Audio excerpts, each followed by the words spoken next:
Hello. Hi. Hello. It's time for our book discussion. I'm uh, so excited. I'm so excited. I hope we have some people joining us tonight. It sounded like Tara wasn't going to be able to make it. Yeah. Maybe Sandy will be here. I'm not sure who else was reading with us, honestly. Yeah. I don't remember anyone else commenting. That's okay. Yeah, that's all good. Everything is fine. So I'm going to make us a little banner. We've decided we're going to sprint for a while because Amy is delayed. Ooh, Paige, I want to tell you what I've been reading. Yes. So I've been reading The Butcher's Daughter. I don't know if you can. Oh. The Butcher's Daughter by David Demchuk and Corinne Lee Clark. Mm. The hitherto untold story of Mrs. Lovett. So like it's horror, right? Yeah. The cover looks like that. Yes. And I don't know if you can see, this is like a phalange, like a inside Oh. the thigh. It's like a metatarsal or something. I don't know. Um, Oh. this woman, it's her whole story, her whole like it's all like it's like epistolary. It's all like Oh. Yeah. Yeah. Yeah. Yeah. I letters love it. and good stuff to this journalist lady that's like investigating and trying to track down this Mrs. Lovett. And there's like a Sweeney Todd like tie-in, which I was only very minimally aware of Sweeney Todd, like, but basically now she's like, I don't want to say too much, but Sweeney Todd is in this story. they Ah. they know each other at one point. Yeah. So anyway, it's really good. I'm like 75%, and I wouldn't have even known about this book except you know how I'm obsessed with criminale. Yeah. The criminale book club is reading this book with Ah. me, and I love it. Like, this is probably going to be one of my favorite books of the year. That's how much I'm loving it. I just like, ah, so And happy. so just like left field. I know. I love that. And what's even more crazy is that my other favorite book of the year is also horror. I'm like, Look at you. Who even am I anymore? I don't know. My tastes have definitely changed for sure. I also think like when you read like your comfort genres and all of that, it's hard to be surprised, right? Like, Yeah. you still have things that will shock you, but when you go into a genre that's not your main thing, it's like, what? Yeah, it definitely can surprise you. Mm. And I just like, I think so my parents were always really protective of me, like as a Mm. younger person. Yeah. Like I was raised in a Christian home, and like so anything like witchy or occult or like anything like that was kind of like, no, you don't want to mess with that. You don't Yeah. want to Yeah. Yeah. expose yourself to that. And so Yeah. I was respectful of that. But like now that I'm an adult and I'm able to like broaden my horizons a little bit, I'm like, okay, this stuff, especially like the horror stuff, there's always like some like deeper theme. There's some Mm. Yeah. deeper like meaning other than it just being like scary or unsettling. And Yeah. I really dig that. Like I'm here for that. So I don't know. I'm just so happy. I love that. That's amazing. I'm trying to think because one of my favorite horror books is Horns. Um, What's that? but it's a guy and he wakes up after a night of binging, and he has horns sprouting from his head. And essentially, now when he's around people, they feel compelled to tell him the truth. Oh, because his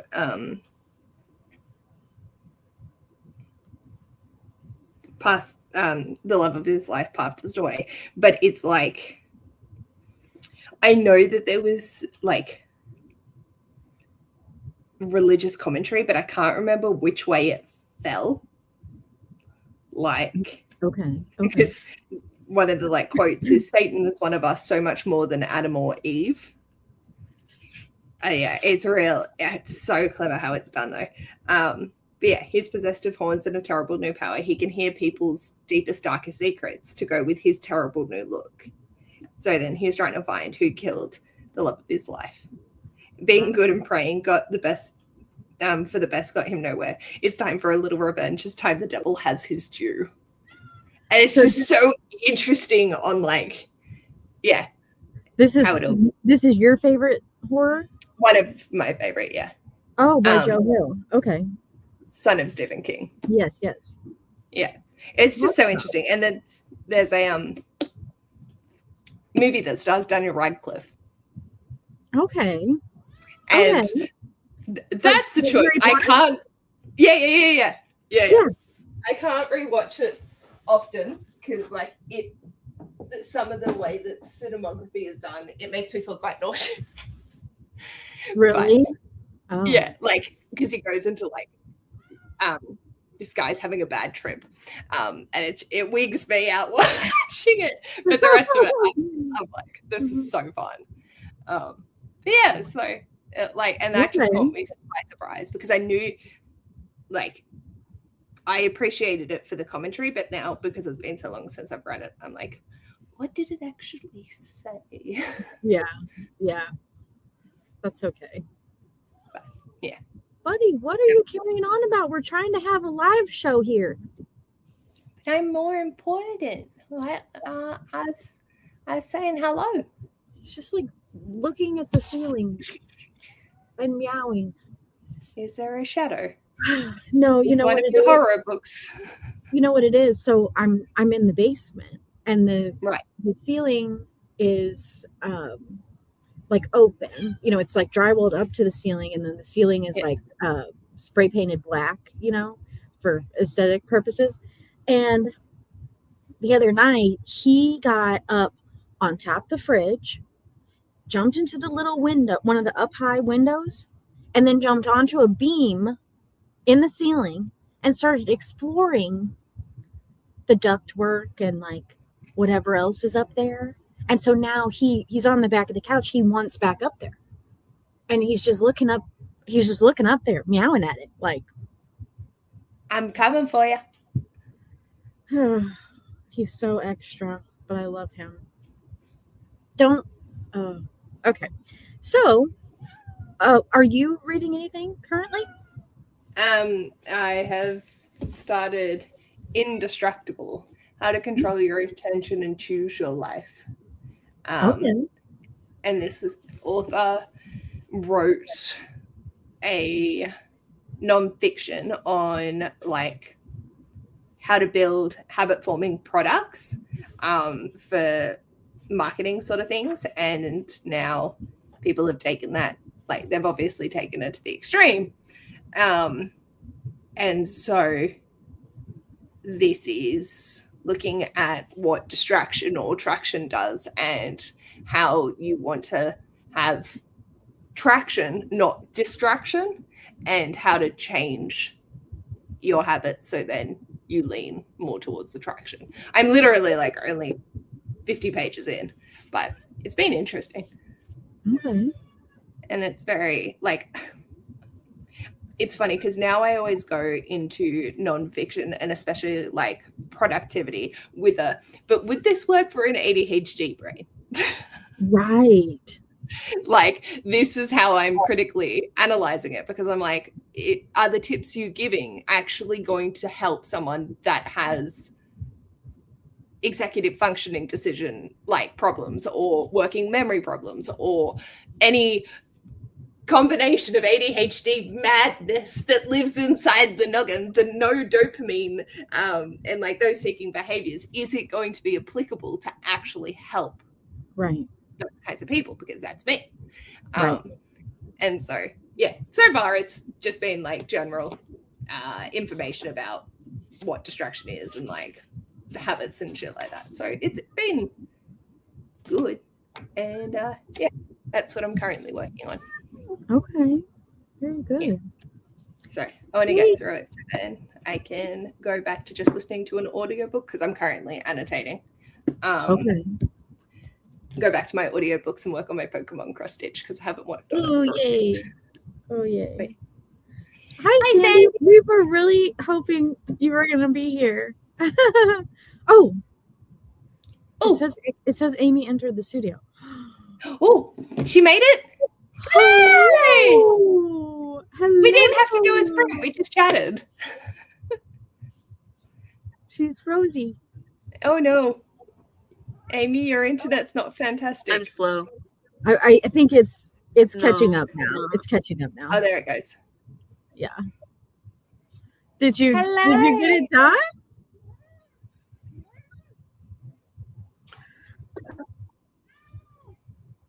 Nope, you're right. My internet's not good. You know what? Let me restart my computer. Okay. The delay is hilarious. I'm sorry. You speak, and then your mouth moves a full minute later.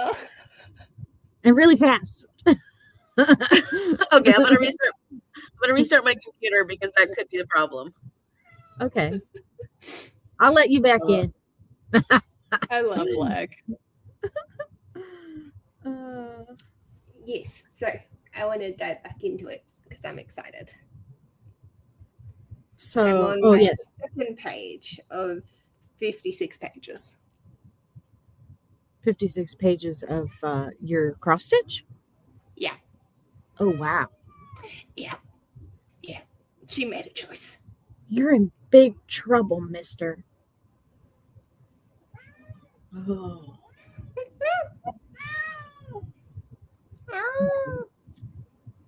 Special. But I did want to say that, Sandy, we are really glad to see you. We were hoping you were going to be here. We were trying to decide who read this with us. We knew Tara wasn't going to be here.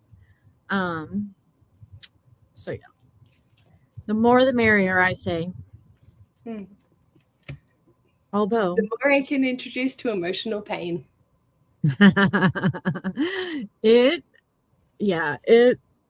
I mean, just every feeling, like mad, sad.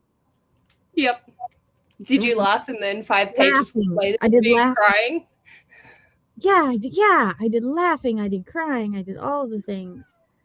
Oh my gosh.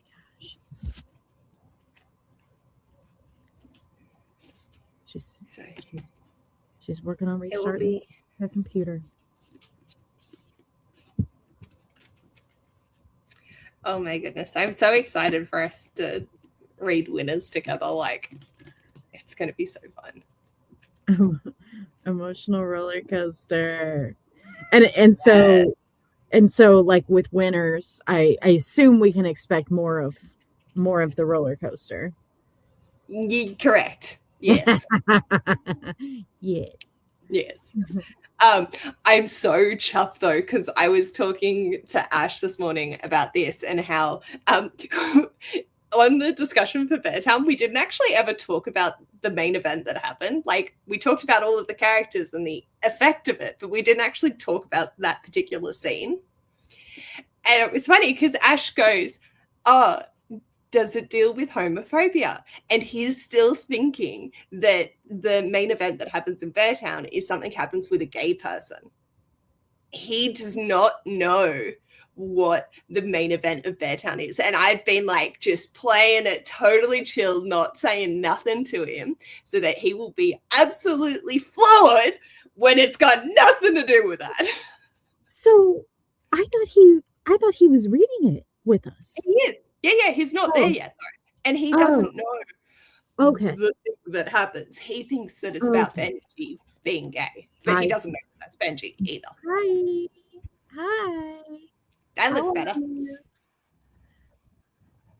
Okay, try to say something. I hope so. Oh,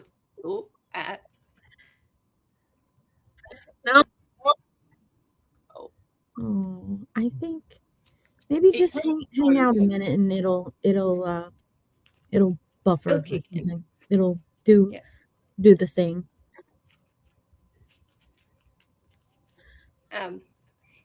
Did you finish it?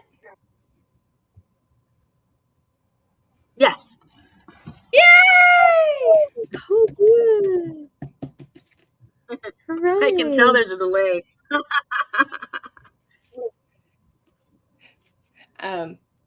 This is where she ended up.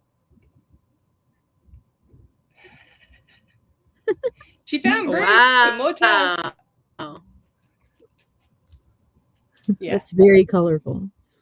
it makes me happy. It's pretty.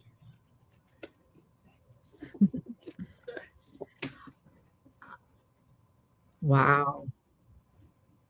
Oh, I that's think awesome. Well, you had more. more stickies in this one. Yes, yeah, but I think I also tabbed. Like I had a lot of original tags to begin with, whereas Beartown I didn't have as many from my first read. Okay. Yeah, makes sense. So, what do we think? Oh yeah, do you want to do like an overall rating?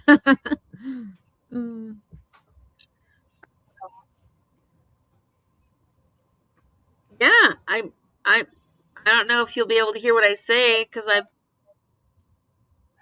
so delayed. Oh no. We can hear you. You could always like type in the thing too. No, it's not bad. I gave it this many. Oh. Nice. Well, I was trying to figure out what I gave Beartown because I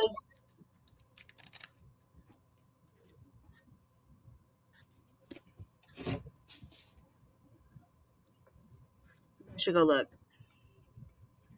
What about you, Paige? Of course you gave it 5 stars, right? Yeah. Yeah, I did. 5 stars. You know what? What's so crazy is that I was actually kind of dreading picking up the second book just because I knew how heavy the first one was, and I was like, I don't know.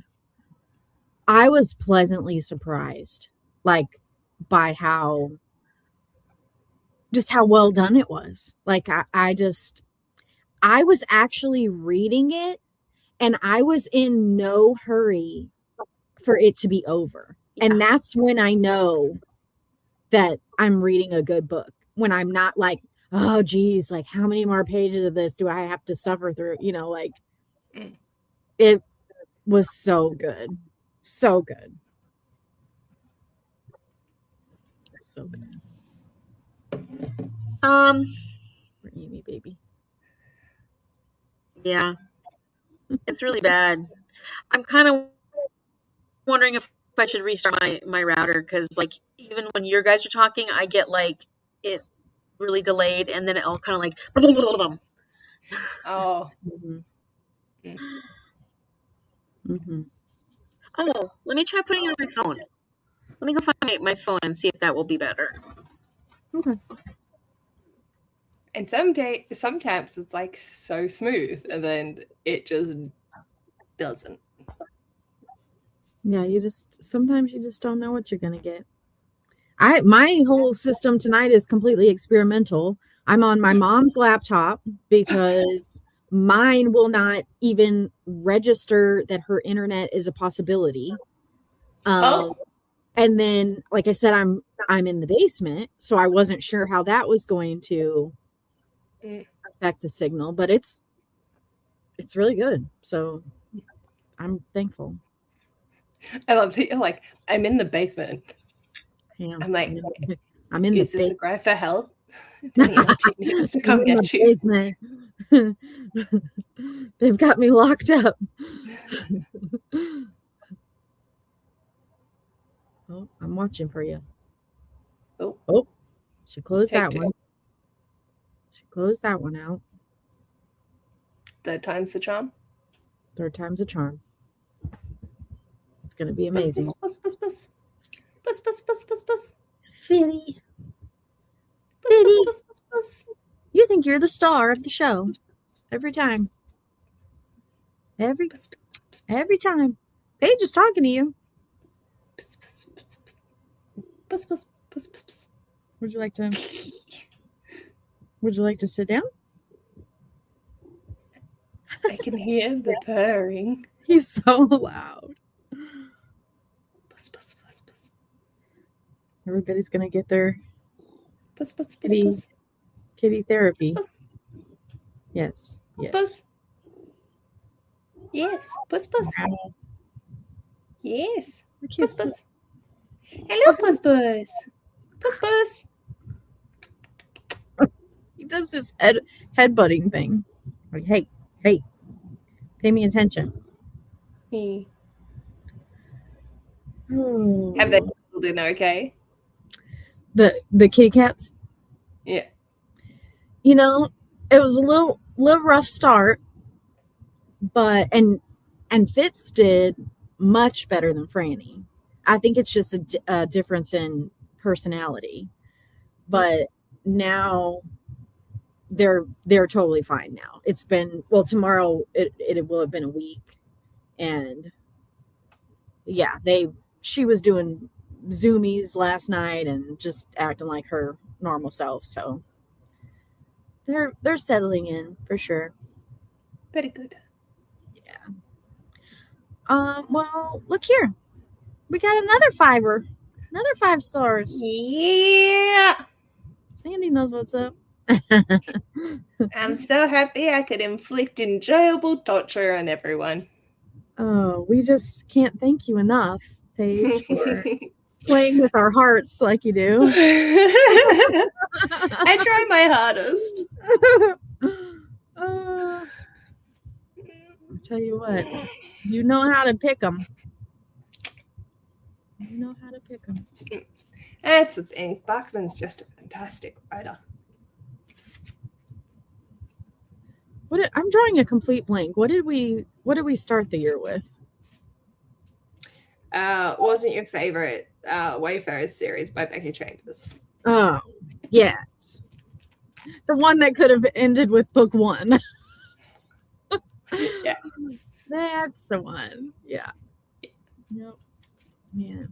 It was funny because, like, I think all 3 of us had different rankings for the series. Like, none of us had the same book in the same position. Ranking, yeah. Yeah, but too funny. But yeah, because, like, the thing is, initially, if this was my first time read, this would have been a 4 stars. But it's only because which it's is what I gave it. Yeah. I gave Bertram 4. Yeah. But yeah, and I try to do that with first books. Like, if I give it a 4, it's because I did enjoy it and I do see potential. But I'm like also trying not to get my hopes up. But then, then sometimes, like in this instance, by book 2, like, it's gonna be amazing. I'm so, and really, like, I have loved the other Bachman books that I've read. I loved the one that everybody says differently. a man called a man called Uwe. And I also really enjoyed the Every Morning the Way Home Gets Longer and Longer. I say that wrong every time as well. He's great. He's so good. I told somebody, who did I tell that to? Or did I say it in the Discord? No, I did say it in the Discord, but it was in not our Discord. It was a different channel, or different server or whatever. But Bachman is a poet. Okay. Yes. Like,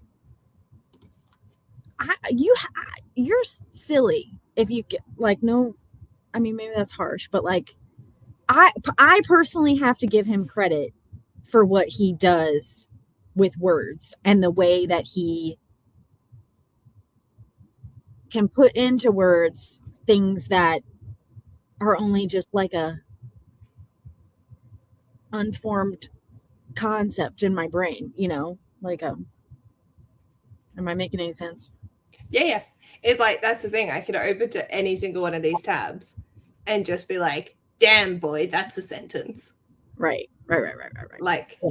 Tim may not know the difference between right and wrong, but he knows the bloody difference between good and evil. And this is translated. Yeah. This is translated. And somehow, none of that is lost in translation. Leanna, what is up, girl? Hello. No need to apologize. We're just happy you're here. It is also really hard because Buckman has done some foreshadowing in both of these books, and I am so excited to be able to talk about the sentences when we finally finish the winners. Like, I have written down the page numbers to be able to come back and reference it and be like, really? this fucking bastard knows what the hell he's doing.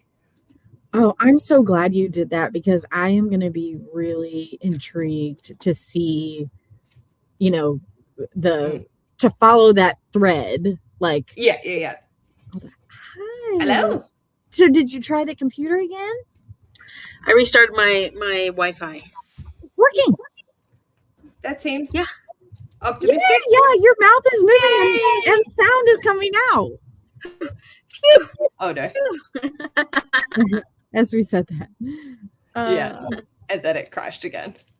Amy, what did you give Us Against You? Did you already say?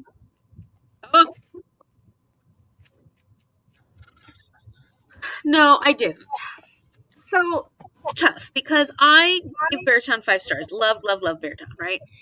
And I really, really, really enjoyed this, but I think that this was a hard week for me to read something so heavy. So my enjoyment of this was more like a 4.75. But I think on a reread it would easily be a 5-star. I think it was just, this is so heavy compared to Beartown. And not saying that I can't handle heavy books, but I think sometimes we're more in the right headspace for heavy book than other times. And this really didn't bring me down emotionally, but I have so much stuff going on outside of this that's emotional that, like, I'm like, did I really add that on top of it? Like that kind of thing. Yeah. But I really loved it. What I loved about it was that it doesn't feel like a second book in a series, and it stands alone as this great work on its own, which is fantastic. Yeah.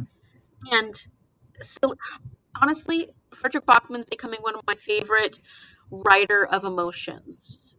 Yes. Human emotion. Like, he is so incredible with how he handles human emotions of all forms. Good, bad, ugly, complex. I love it. I think it's so incredible and clever. Me too. But there is also times that you don't need to be put through the emotional roller coaster. Right. I mean, this was trauma porn compared to the first book. Which I was gonna, Leanna, did you read this? Maybe you read it but decided not to reread it. I'm not sure. I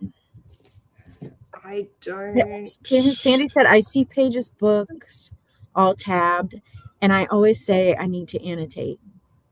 Yeah, I'm terrible about that. I'm literally just tabbing shit that makes me feel something. I'm not writing anything. Well, that's all I have to do. Okay. Yes. Leanna did read it. We just didn't reread it because of the timing of everything. Yeah. It would just be too heavy. Right now. Yeah. Oh yeah, I see that. Do you remember what you gave it? Yeah, I don't even know where to start. So if anybody wants to take the lead on that. experience. I will give you that torch. I will light it up for you. I know that we never use them, but there is also a reading group question in the back of my edition. Oh, really? Yeah. Not that, like, we've That's never not a bad actually idea ever because needed there's to so much to use say this. about this one. Yeah. True. Sometimes I like those questions and Curious what sometimes they I say. don't. We Yeah. could always just like pick and Yeah. choose what we wanted to explore. Did yours have it, Amy? It Yeah, does. I thought so.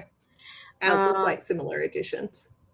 I did the ebook. Yeah. I think it was at the end of the ebook, but it was through the library, so I don't have it anymore. Yeah. Let's see. Bachman describes the struggle between Beartown and Gied as one between the bear and the bull. What does this metaphor represent besides two fearsome animals fighting each other? What do these symbols say about the character of each town? Is that one of the ones you like? I mean, to me, like a bull represents kind of like obstinance, like, you know, like an unwillingness to move, you know, like, you know, the saying like bullheaded, like that. Yep. That's kind of what I think of. Yeah. I like bears, so I was gonna say, because I feel like Beartown, those things you're describing is very, like, the people of Beartown are very much obstinate and unwilling to move, and you know they have to move because they don't have a choice in this book, in this scenario, in this situation. You know, they're forced to move, but I think given the opportunity, they wouldn't. You know. Yeah. I feel like a bull is, you see them as antagonized to cause damage. Like even the bull raising, you know, it's encouraged to antagonize. They will just charge you because they can. Whereas bears, look, I don't have bears where I live, so I could be very wrong. I just have drop bears that fall from trees. But bears from trees. A mythical creature known as a drop bear. It's like a very angry koala. A drop bear. Okay. Angry koala. But for me, like bears, they just keep going. Like they will just lumber along doing their thing. Then, you know, but also they're also a category of gay person, right? Yes. Like that was something I was not familiar with. Like I saw that comment. Oh, bears. Yeah. Bears are like dudes that are more hairy and masculine, but like they're big. All bears. Yeah, like lumberjack. It's sort a of style. A subsection of the queer community. I also think of bears as aside from that, as solitary creatures, pretty solitary. You know, they often do things on their own, aside from like mother and cubs, but they really do live very solitary lives, I think, in general. Aside from when they're mothers with cubs. And so that, there's a lot of that within Beartown. They're all together, but there's a lot of loneliness in Beartown. There's a lot of isolation in Beartown. There's a lot of not coming together when they needed to at times. And I think, you know, we saw that they did come together in this story, but I think it was because they were forced to. I think that there's two different ideas of what's coming together, because we have the Black Jacket group, but for this story, it just felt like everybody was kind of working against each other, and everybody, like, town was failing, the hockey team was failing, everybody was upset about things, they weren't really working together to a common goal. And you know, it took time for that to actually happen in this story, but they did eventually come together towards a common goal. I feel like that that community was a little lacking at the beginning of this, and maybe during your town, like the first book. Whereas we got more of that in this one. And so maybe that is sort of symbolic of the bear, that creature. Could be wrong. And they take a while to warm up, but they'll also defend their loved ones with everything they've got. Like, I feel like I see Kira as more of a bear than anyone else. Mm-hmm. Because between Mama and her cubs. Yeah, like she is for me the embodiment of a bear. And Benji's sisters. Yes, they're yeah. Sure. I love them. And even Ramona in some ways. Yeah, I love Ramona. It's that Give me a mama heart bear attack energy, setting man. it on fire. And I mean, I'm just gonna throw this out because Frederick Bachman implied that Megan's the same way too.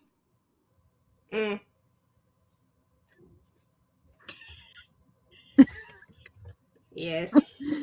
I'm playing devil's advocate, but he did put a whole section in there that was making that implication. Yeah. She showed up. She did the nice thing. Half of me wants to scream. She was just doing it to save face. I don't even remember what she did. Like she made salad. Oh, the whole section about when they were showing the inside life. Well, not just that. They were showing what her life is with her family and how she feels her role in her family is, and that she's just doing it because she loves her kids and she'll do anything for them.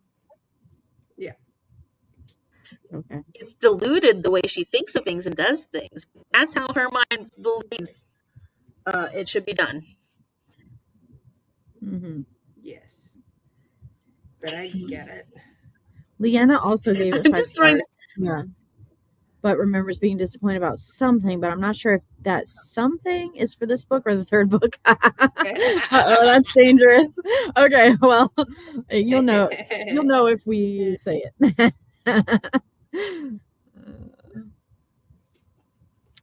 Yes. Yeah, that's. I was only throwing that out there because Frederick Bachman always brings us back to all the characters, whether we like them or not, and he tries to humanize them.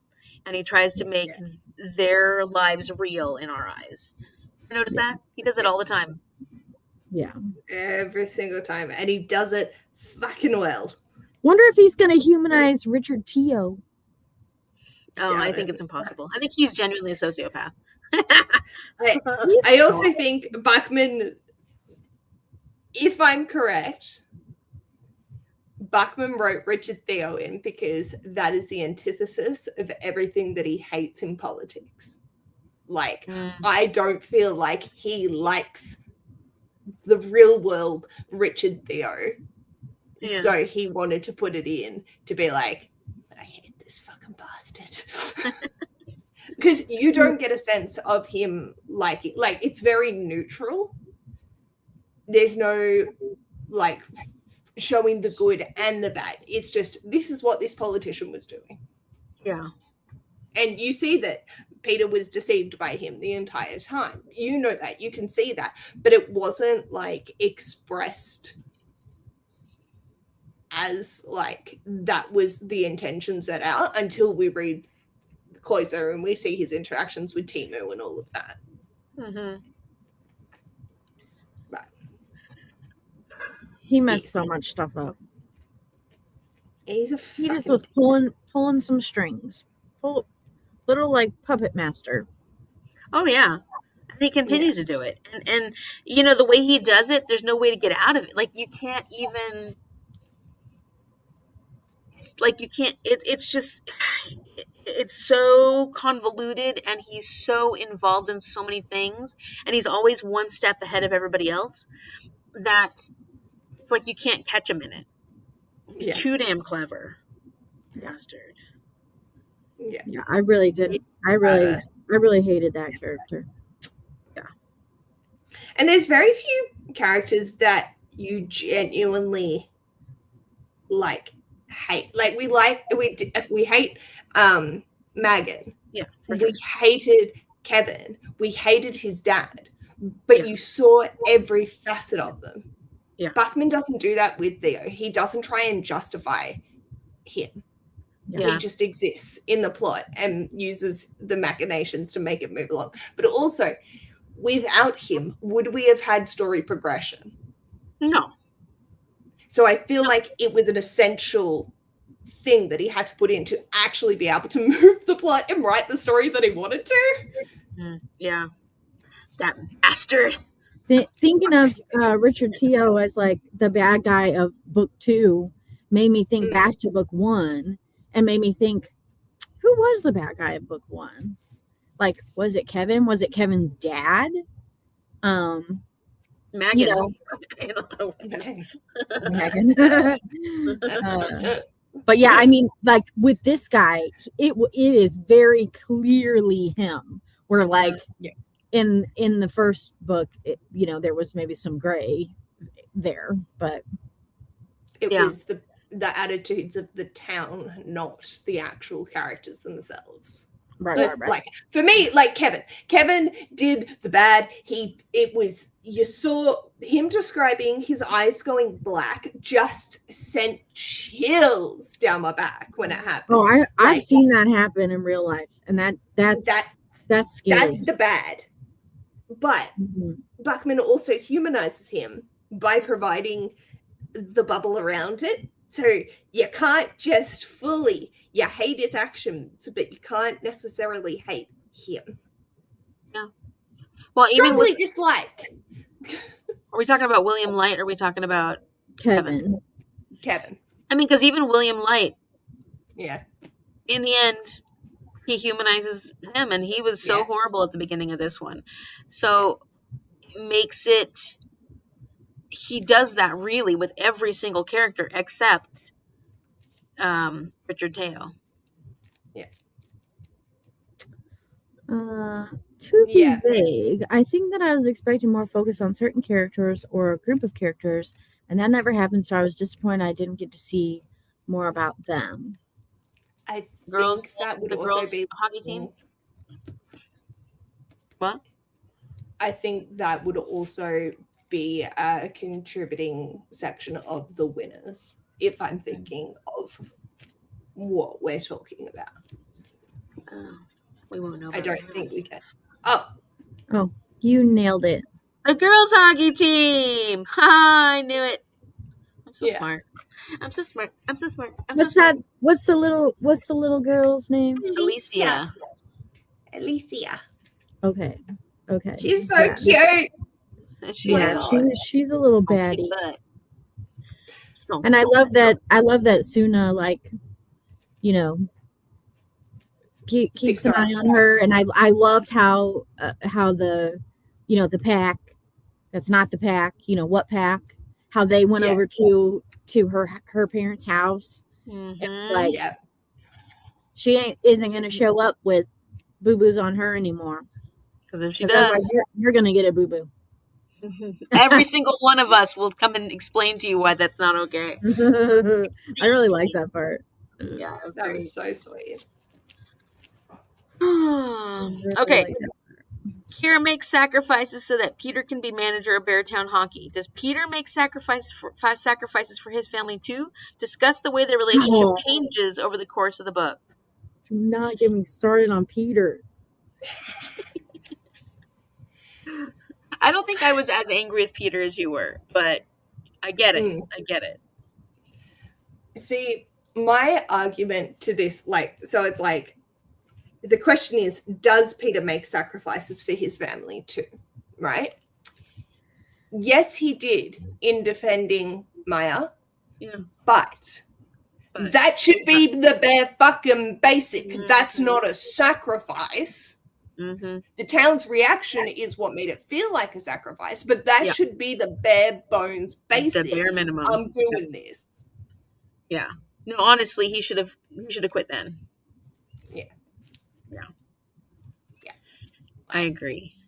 I'm a sucker for a tortured soul, and I want to see him learn from his lessons, and he did. Yeah. He's a fucking Yeah, because I was trying to think today, like, what was the final resolution to the Peter situation, and it was that he did quit and he did go to work for Kira and Kira's partner in law, in their law firm. So yeah, that was all good, but man. Well, and I thought it was so powerful because honestly, he wasn't ever going to change. He had this fairy tale in his mind, and he lived a fairy tale life in his family. But I think people don't realize how important a healthy family life and how a happy marriage, how special and unique that is until they pretty much lose it. And he pretty much lost it, and he saw that his fantasy life, his fairy tale life of hockey left him alone. He was completely alone. Nobody even liked him in that world because he was failing in that world. He was failing even more in his personal life. And then his family found a new direction and they were going to leave him behind. And it's a good thing that they did because he had to figure out that's not actually what I want. And look what I had, and I'm about to ruin this. And he realized what was actually important to him. It took him a freaking long time to do it. Like, it had to come to that point. He had to hit rock bottom in his career and his family in order for him to make the changes he needed to make, because he was living in a freaking fantasy world. My dad's the same way. He always thought, oh, the American dream. Oh, I'm gonna own my own company. I'm gonna have this beautiful legacy. I'll own this, and continuously fail. Now he's retired, and he's like, what did I accomplish in this life? What kind of legacy did I leave for you guys? And I was like, Dad, we just would have liked for you to spend more time with us. That's all we would have cared about. Hamilton quote, we are your legacy. Right. And yeah, exactly. And so I don't think some people realize how important certain things are until they lose it, or until it's not. They don't realize, they have these fantasies in their minds, and it's never enough. The fantasy life is not real. That's fake, and that's not going to be there for you forever. And I think he finally realized it. Yeah. It took him a long ass time. Yeah. Sorry, that was TMI. Yeah. I know, I love it. I just don't think that his, dream should have come at the expense of Kira's. Like, I just, like, the fact that she felt so alone in, like, her parenting that she had to, like, skip that conference, or she didn't have to, but she chose to, because she didn't trust him to pick up the slack, and I didn't trust him to pick up the slack either. Right. And that I don't know, it just made me mad. Made me so mad. She also kind of enabled him, though. She should have gone to the freaking conference. I agree. And I loved that When she finally was like, yeah, she was like, what are you doing? Like, you're my role model. Like, I'm watching you, and I'm brave, and I do big things because you're brave and you do big things. And like, it's just, yeah. And I think it said a lot. Huh? I was like, everyone had parents that told them they could reach their dreams, but instead I had a role model showing me that I could. Oh, that was a great quote. I didn't quote it exactly, did I? Yeah. I was just like, I was like near it. But yeah, and then she's like, don't ever tell me I've given up again. To a coworker. Oh yeah, that was so dramatic. But yeah, Leanna said, I also didn't get enough of the best friend, the one that lives in the forest with her dad. I got very mad at the best friend during this book. I did too. I was getting mad at a lot of people in this book. You were feeling a lot of feelings. I was. Yeah. I feel so like, I had a thought about the whole Kira thing, but I can't think of it right now. But I do like that she finally, realized what really mattered, and that she was never going to get what she wanted if she just waited for Peter, and that she did finally step out and say nope, and she let him fall. And that was where he finally learned. And I'm not blaming her for enabling him, and that's why he stayed where he was. But I know that it helped, like, she really had to take care of herself for any part of her life to be better. And like that was where her focus needed to be the whole time. Unfortunately, I mean, you have to focus on your family, and you do focus on your family. But if somebody's desperately pulling you down, you have to let them go. And if it's strong enough, they will do what they need to do. And he did eventually. But like, yeah, I mean, she was being drowned by him, and she was being suffocated. It was just not fair for her at all. And that wasn't then, like you said, she wasn't then being a good role model for her kids, which is what she always was, and she wanted to be. I just felt like, I think the reason it didn't bother me so much about Peter, and this isn't fair, it just feels so realistic. Yeah. I mean, I had a dad similar, and so I probably forgive him too much in my life, but he's still my dad. So it's like, I think that's why it didn't piss me off maybe as much as it should have. This was like, you've already processed the my feelings. own. Yeah, exactly. Yeah. Like, it's like, yeah, used to this. That makes sense. Go. Stupid men. But I mean, maybe that just shows you how little faith I put in men. And I put more faith in women. So my standards for women are so much higher than they are for men, because I'm like, Sorry if there's any men on watching this. No offense. None will be taken. I just think it was, I'm trying to sit here and think in my brain if it had, to do with him being a man, or if it had to do with the selfishness, or some combination of both. The selfishness really, really bothered me. And I don't know if it would have mattered if he was a man or a woman. Like, it just, it really, really bothered me. Yeah, it's not fair. And it wasn't fair. For me, like, it didn't really affect me because like I was frustrated, obviously, with him, but I think I'm sort of in the same boat with Amy. Like, I'm just used to that's how it goes, but I won't give it. But it just doesn't. It can't get under my skin, because if I let it get under my skin, I would have to apply it to a lot of people in my life, or previous people in my life, and I just, what's the point for me? Like, I just know that in this situation, women will sacrifice their careers, their life for men, especially in the sports world, to do the best that they can. And a lot of the times, it's never going to be enough anyway. Sports are brutal. You can only do so much. So I'm like, Kira, you'll get there. You'll figure it out and just go for it. Like, leave him in the dust. He will either stay there, in which case he deserves to be in the dust, or he'll catch up. Right. The other thing, like, for me, like with Peter's selfishness, is it wasn't just Kira that it was affecting. Like, I know, like, Amy got so upset, like, with Leo being, like, neglected and, like, exposed to, like, the stuff that he was exposed to. He's making these choices. His parents are so tied, and both of them were guilty of that. They were so tied up in their stuff, they weren't paying attention to what he had going on. Maya is still dealing with all this stuff at school, and just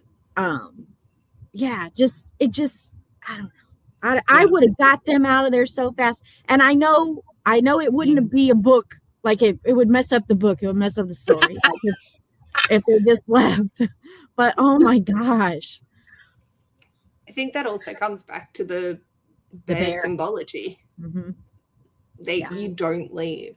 Like, Anna's mom is basically villainized, and like, she wasn't very nice, probably had a lot of her own shit going on. But it was like she abandoned them in Beartown. Yeah, but she tried to she offered her daughter to come. I know, yeah. So it's not even like he told her daughter, "You can't come with me." She did offer her daughter a place to be. She didn't say she didn't want to be with her daughter. Yeah, she just said, "I can't be with my husband because he's an alcoholic." Yeah, but Anna even said, like, I was abandoned by my mom. Like, she couldn't stay for me because she is so tied to the town. She is a variant of herself as well. Yeah. It's just, that isn't fair. That wasn't a fair situation. No. If you think about There's it. not a lot of fair situations in this book. No,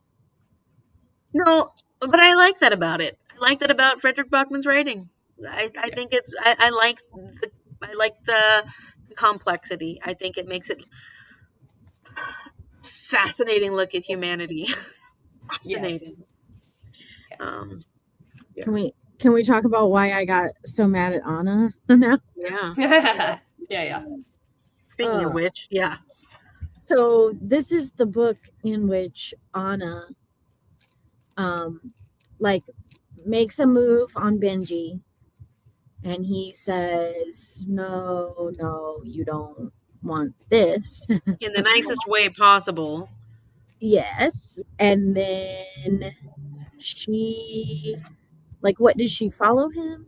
She just stalks him. He went to the teacher's cabin. Yes. And they kissed, and Anna took a picture of them kissing, and she directly posted it to the interwebs. Yes.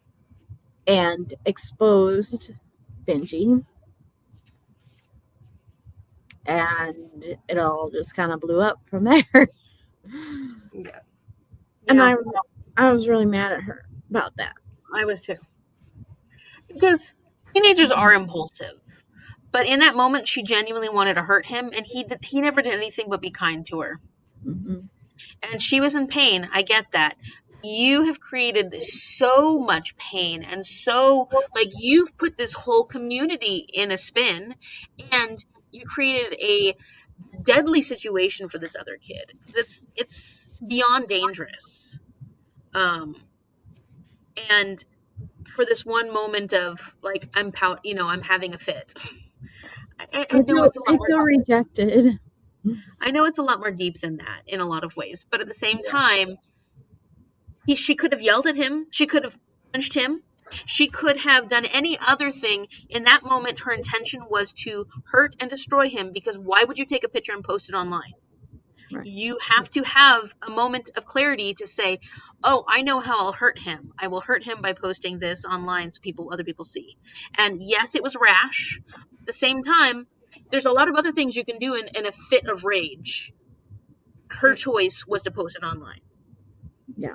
So that shows some thought in it versus just a reaction of, like, I'm going to beat you up, or how dare you, or, there's a whole bunch of other things I think you can do. She could have done the axe and, put it in the, she could have been the one who wrote the thing and put it on, as opposed to actually posting it for the whole world to see.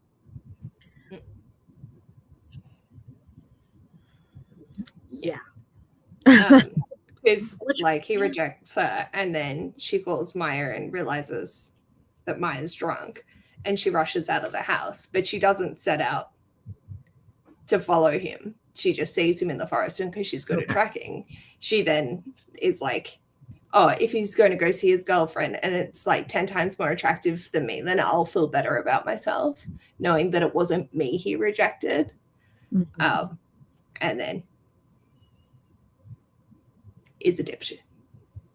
I mean, there has to be consequences for your action. It sounds horrible because I'm a teacher. I love kids. I see kids make stupid mistakes. I know their frontal cortex is not fully formed, but if a 12-year-old murders his sibling, there's consequences. Like, outing someone is, well, like, if she had have done that, so, like, if she had have followed him and he started kissing a girl, why would she take photos? She wouldn't have. No, she wouldn't have. She wouldn't have posted them online. No. So his knowledge that this is something you're not supposed to see or do. It was not only he's kissing a boy, he's also kissing a teacher. You know. Deanna said, What about OMG. Oh, sorry. She said, OMG, I completely forgot about that. That seems so out of character. Wait, I guess it's a teenager with an awful home life.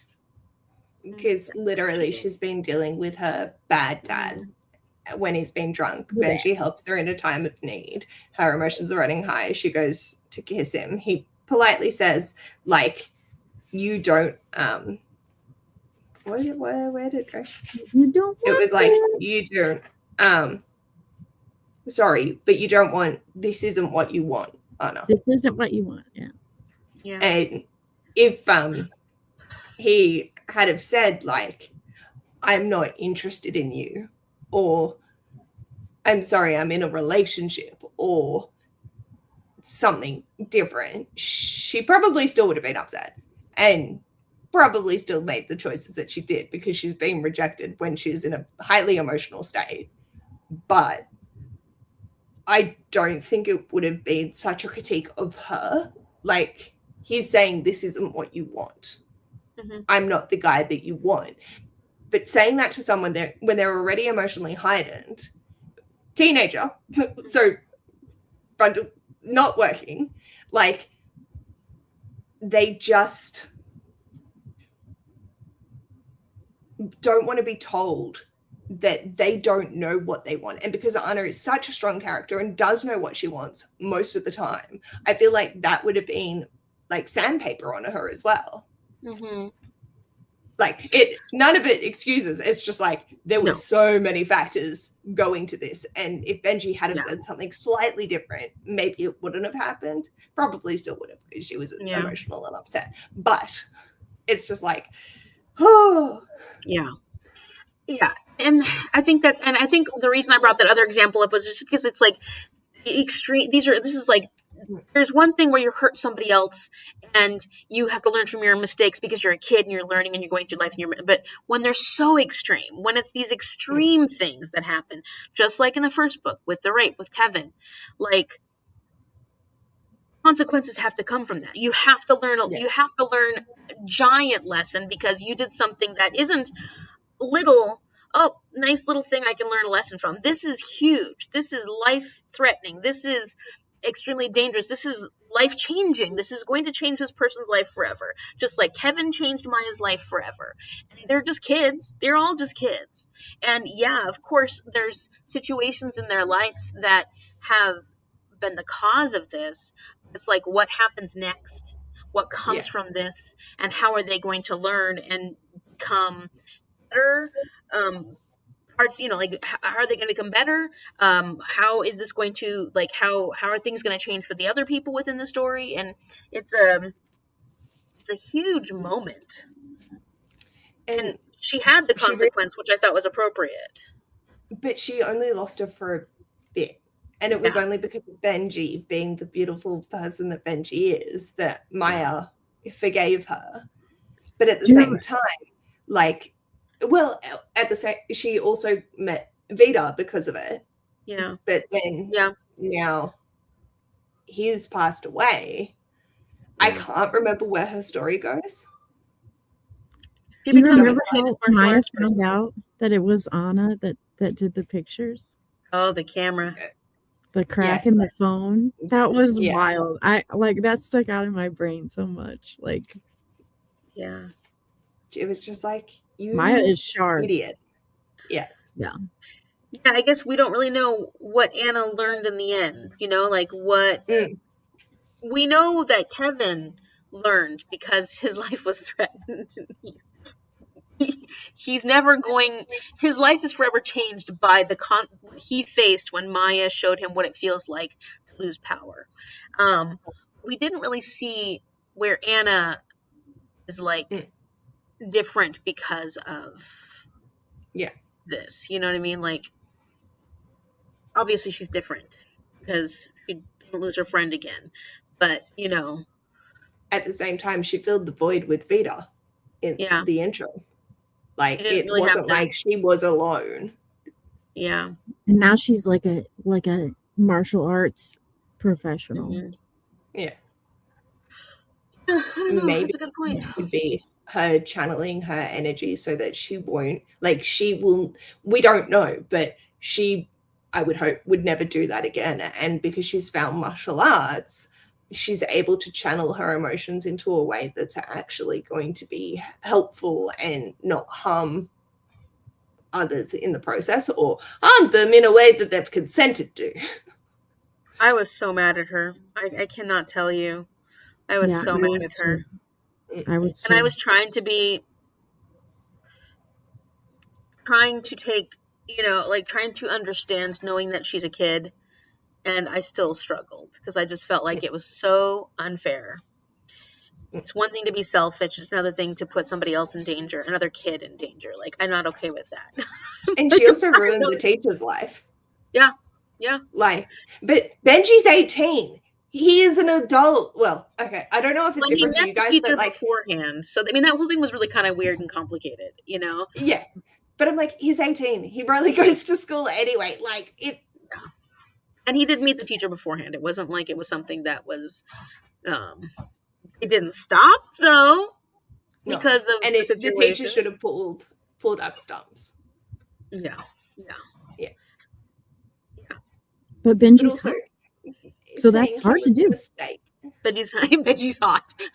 Yeah. And he's 18. I mean, come on, y'all. He's of age. And I don't think the teacher was that old. No. The teacher was only like 21 or 23 or 24 or something like that, wasn't he? Yeah. He was pretty darn young. Yeah. Look at this, like, okay, making it okay. But like, he called him a mistake. Yeah. And then the fact that was so hurtful. Worked through that and kept going back. I was just like, you weren't a mistake, Benji. You're as sweet as little potato bean, and I love you at all. Oh yeah, and then the Benji scare that we had. Oh, that was we all thought Benji was going to go out into the woods, as they say, and not come back. He left presents. Why would you leave presents? He left presents for the niece and nephew. I love that the sisters were like, nope, that's code for we gotta go find him. They're like, oh shit. Yeah. And then he gets the job serving beer at the best inn with Ramona and looking after her. Isn't that yeah, that's the solution for how to make him. That's so funny. Oh my gosh, and the fire. Fire. Yeah. My heart broke twice because I experienced it the first time and then forgot and then got to experience it for the first time again the second time. It was the fire and then the guys driving away. Like that was when the accident happened. Oh, and that poor little man, that little old man who he told them, he's like, I don't want to drive home. I can't drive home. I'm not allowed to drive. And they're like, you gotta go. Oh, they told him that at the hospital? System. Yeah, at the hospital. He told them I shouldn't be driving. I don't have my glasses. I shouldn't be driving. My vision's not great. And they told him that he couldn't stay there. So he drove home. I was so worried. Like, I'm sad that Vidar got killed, but I was so afraid it was going to be Leo. I was too. I mean, I was really upset it was Vidar. I mean, because he's just a poor kid too. That's just, like sometimes we're just a product of our environment and our situation and who we're raised by and what we're, and some people can pull themselves out of it. Vidar wasn't able to, and we'll never know. He pushed Anna off the road. He saved her life. That's why he got hit. No, I know. I'm just saying, like, I don't know that he would have. We don't know. Yeah, it doesn't matter. He could have turned around and become pro, or not fallen in with the pack and continued on. That he was good enough to be pro. He didn't let any goals in. It's freaking awesome. You know what I just realized? What? We were talking about like the foreshadowing and like, Bachman like warning us before people die and everything. Mm-hmm. And like there was a thing in the first book and it was like, one of these guys is going to be a dad and one of these guys is going to be a pro and one of these guys is going to be dead and one of these guys is going to be something else that I can't remember right now. But all four of them are going to be pros. All four of those guys are still alive. Well, Zacharias is a pro, and Amant turns into a pro. Bobo is a dad in this. They say he's a dad. So who was the dead one? Benji was the other one. Benji. Paige, don't smirk. I'm not saying. I cannot. Like, I feel like one of our main guys is still gonna die.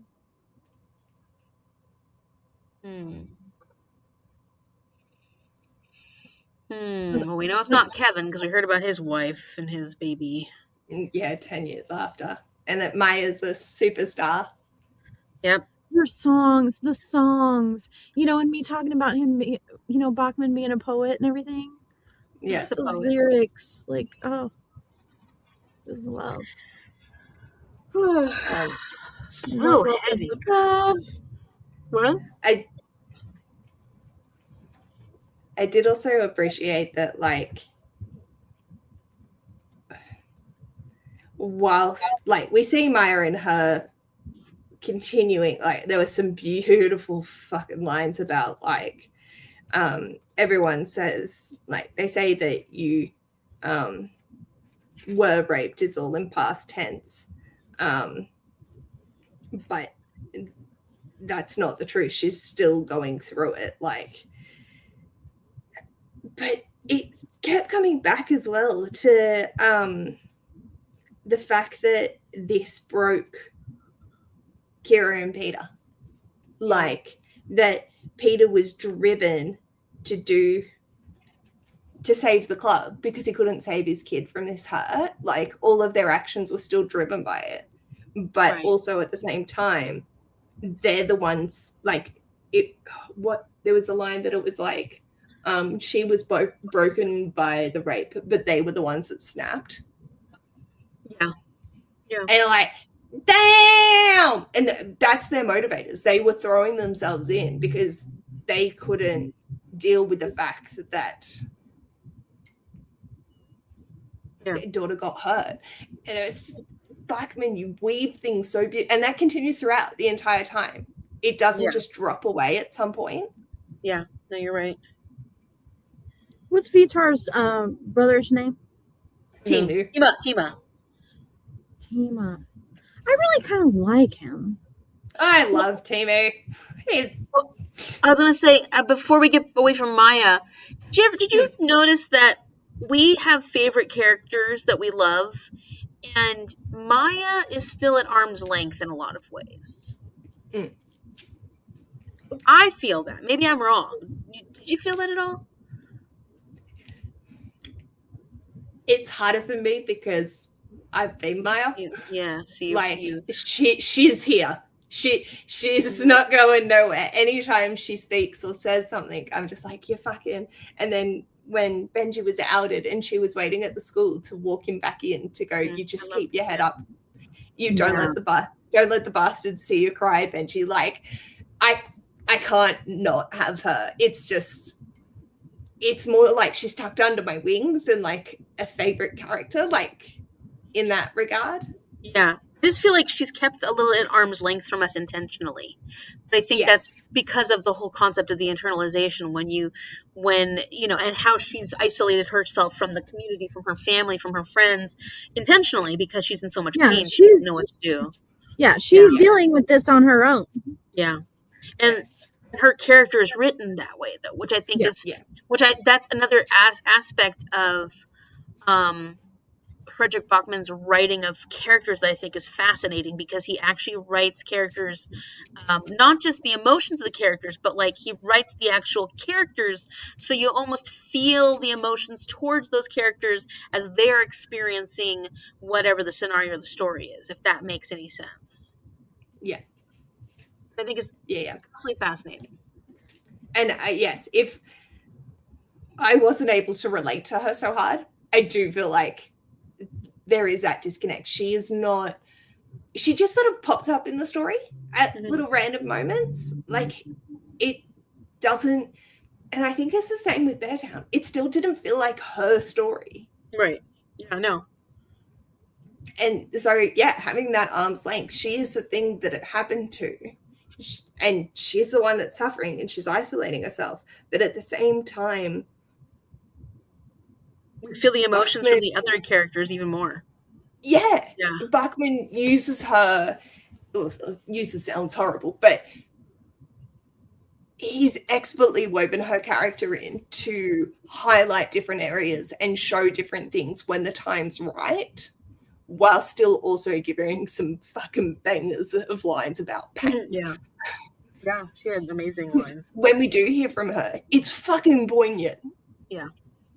But it is also distant. Yeah.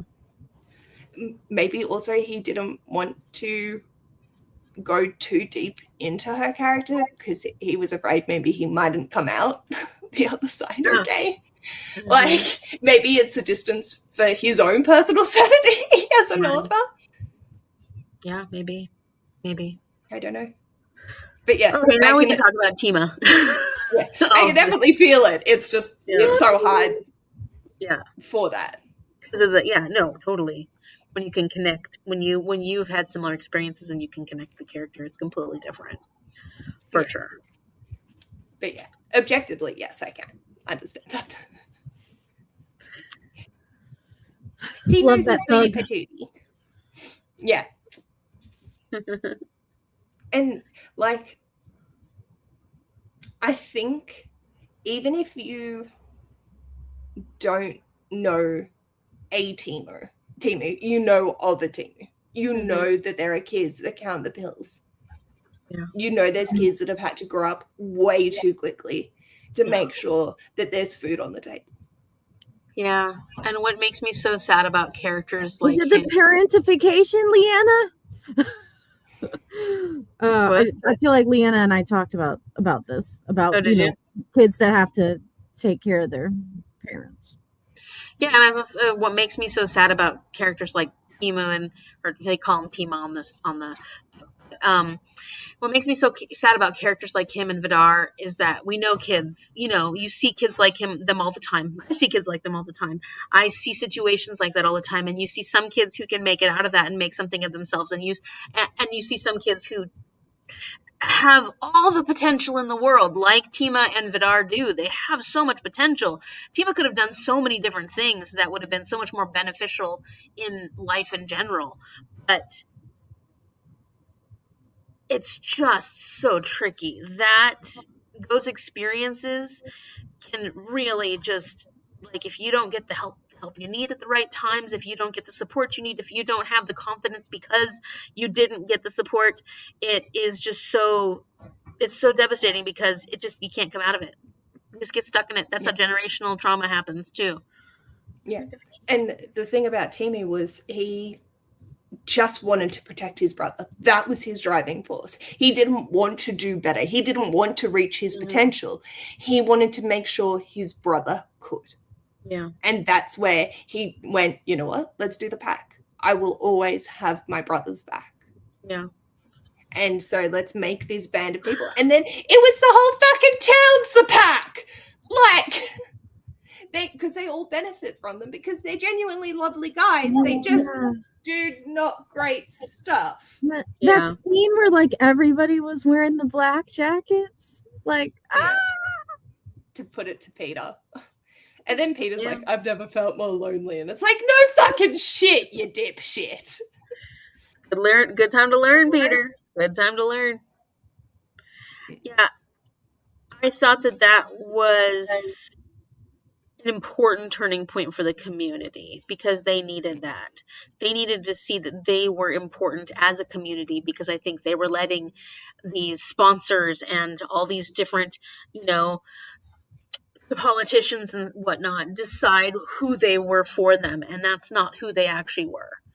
And it's hard when you don't have any control over the loss of jobs and how you're going to put food on the table and like how you're going to make more money to support your family and stuff like that. And how's this town going to survive? But at the same time, they do a better job of surviving when they're working together. But that's how politicians get into power because they've pitted against one another. Mm-hmm. Oh, there's definitely that it's an opportunity. Like, they're opportunists. They're taking advantage of the situation. And it's really tough for the people, because how do you know what's right and what's wrong, what's true, what's real? I mean, with Michael Teo, there was, yeah, like, we knew because we could see, because we got our little ability to see overall everything that was happening, but nobody else gets to see the same perspective we get to see. Speaking of them working together as a community, Sune bringing the preschool into the ice rink. That was so cute. Like, and him just going, this is how we survive, by bringing the town together. We make it not just a hockey rink. Mm-hmm. We have other avenues. There's so many rooms that we could use, and they're currently not being helped, and there's fucking mold in their preschool. So let's do something about it. Let's bring it here. Let's smell the cherry blossoms. Like, I mean, it was really only because Alicia wouldn't stop ditching school. That too. Yeah. Which was so cute. I'm going to get to my hockey. But there's so many lessons you can learn in that situation, and it doesn't matter, like, it was perfect then for those little kids to be able to experience that. And even if they don't become hockey players, there's still so much they can play and learn and have fun in that setting. So and not have mold killing them slowly. Not have mold. Do I know what that's like? We have tons of mold here in Washington. I love Sune. He's just beautiful. I want to give him a big hug. He's like Jiminy Cricket. He's my Jiminy Cricket for those. Yes. Yeah. I love that. That's an excellent description. Yeah. Because he doesn't judge. He has opinions. He doesn't judge, and he doesn't act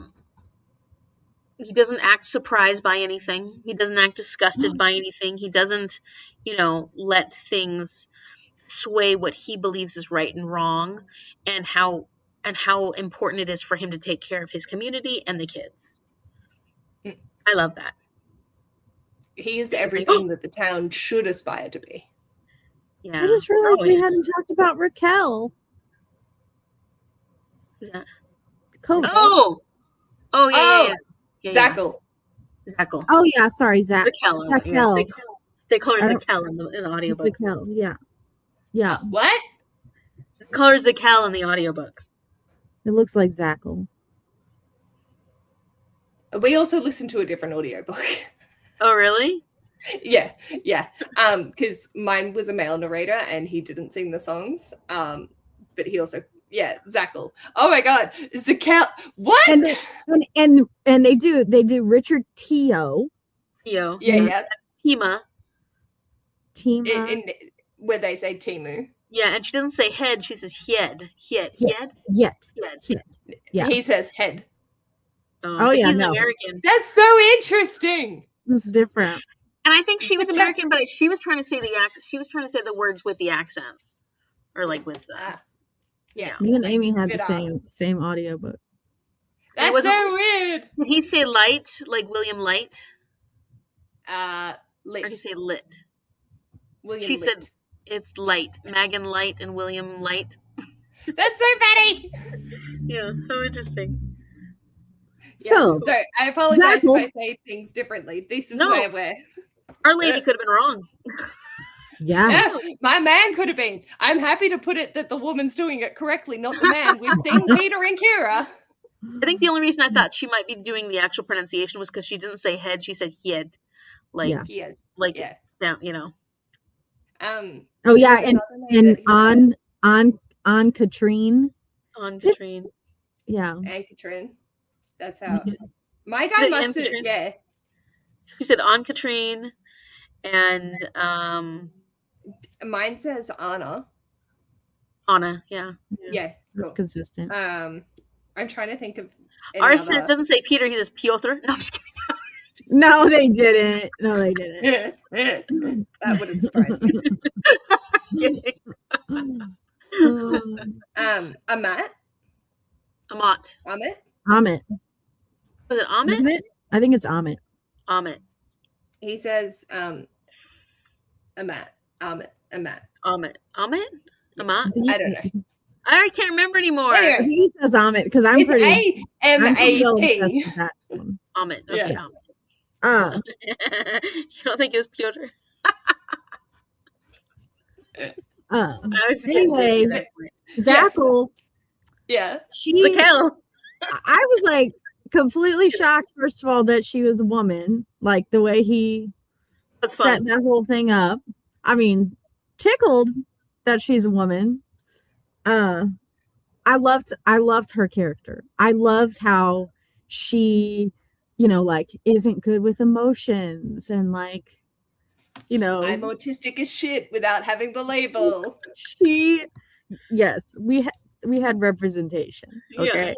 It was fantastic. I adore her. I think she's great. Mm-hmm. I think she's great. Well, and she brought the real. I feel like the story was so dramatic, and the people in it were so dramatic. And I'm not saying that's a bad thing because that was the intention. She But I just loved didn't how react. she would cut through it like, why? Who cares? Like Okay. playing hockey. Like, all Okay. right. She You didn't quit? let. Okay. No problem. So like we have these tension moments, these moments of building tension, and you feel so stressed and so scared. All these things happen, and she comes in and she cuts that tension by going, "We're just playing hockey." Okay, whatever. Like, loved it. I love. You call that a penis? Yeah. Oh my gosh. Oh my gosh. Yeah. When Peter thought she should have been like so upset by Bobo like showing her his junk, and she was just like, I don't even think it counts. Like, Yeah. What your problem is? She's funny. She She's was funny. I just flicked to. I heard some girls in school say an actor was sexy because he had a defined chin and high cheekbones. How do you know if you've got those? I'm sure you have, Emmett says. You think? Bobo says hopefully. His face is as shapeless as an overboiled potato, but Emmett still nods kindly. I'm sure you're sexy, Bobo. Thanks, Bobo says, clearly relieved. Oh yeah, when he was asking Benji, like, what do you think? Am I sexy? in that moment. Benji's like, "What the hell?" Just kind of waiting for waiting for it to drop. What is they trying to do? What are they trying to say? Then it's so genuine. And then, so what? You don't think any of us are sexy? Well, that's just rude. Yeah. Then they got so offended. Yeah. Yeah. Ooh. Ugh. Ooh. But yeah, she made them an amazing team. But it never got to come together. Like, we never got to see it really come together. No. We saw it come together for half a game. But then William knew them. William knew the play. Yeah. Still, I mean, I feel like if Vidar could have played more, he was so good. Would have been undefeated. Things just kept happening. They kept happening. And damn Benji, it was because he didn't want to take that moment of glory for himself. And like Paige said, William knew Benji wasn't gonna take the shot. He was gonna let Amit take the shot. And fucking William. Yeah. It still was a great moment. That's one of those games where I'm like, even if you lose in the end, I feel like it was. They made an amazing effort, comeback effort. Yes. Yeah. Poor Amit, whatever his name is. That one, I don't know why I can't remember how to say his name correctly. I think because I started saying it Amit when I first started reading the book, and now that I've listened to the audiobook, they're saying Amit, and I get that, and it's probably right, but my brain always said Amit in the first book. So I understand. Amit. I understand. Okay, let's see. Such a good fucking book. Peter tells Aunt Katrine, I'm afraid the club might demand more from your sons than it can give back to them. Well, Benji and Amit must take their place in the world of men when they join the A-Team. How does the change force them to grow up? In what ways does it expose their immaturities? What are the different ways each boy tries to fit in with and be accepted by the older players? Oh my gosh, that scene with Bobo. In the end, are Peter's fears of what the club will demand of the players justified? Sorry. I was so embarrassed. Secondhand embarrassment for Bobo. I was like, just stop. He was trying so hard. I don't like secondhand embarrassment. Is that the cock you're talking about? Wow, I've seen women with bigger clitorises than that.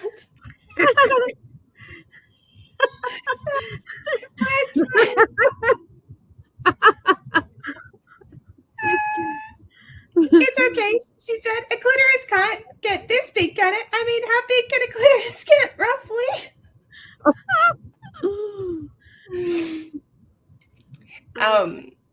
I love that, like, Bobo tried so hard to fit in, like making the jokes and all of that. But the way that he then fit in was made himself indispensable by just annoying the shit out of Benji and Peter. It was pretty cool. Like, that's how he grew up. Yeah. Oh, yeah. You know, he also grew up because he had to take on the home role. But I thought that was such good advice. What Zakel gave Bobo about how, like, you have to find a way to make yourself useful. You have to find a way to make yourself like indispensable. And and so he like took that and just like, you know, well, what did he want to give, like Benji pointers or something? I don't remember, but he figured it out. What made me so sad about Bobo in those moments was, I mean, it was comedic and it was good for him to learn those things, but it was just like, he does so much. He's so kind-hearted, which we didn't expect in the first book. Remember, he started out, he was the initial bully in the first book. Like, ultimately, we know Bobo is so kind-hearted. He's so important in his family. He's so well-loved by his siblings and his parents and his, like, there's so much about him that is so good. And yet, it's because he wants to be seen as, you know, being important in this group that he's nervous about, he has to act like a total little asshole. And you're just like, you deserve to be seen for who you are, dude. Shut up. Shut up. I think for what ended up happening, though, is slowly he's replacing the bullies around him. Like, he got rid of Kevin, he got rid of William. He could stand on his own, and he surrounded himself with other beautiful people like Benji and Amit. Mm-hmm. And so he could let that part shine because it was no longer seen as weakness. Yeah. And it started to be celebrated. And it was the same, like, with the older guys on the team. It was never going to be easy for him, and he was going to have to figure out what way to go about it. And so he defaulted to what he knew.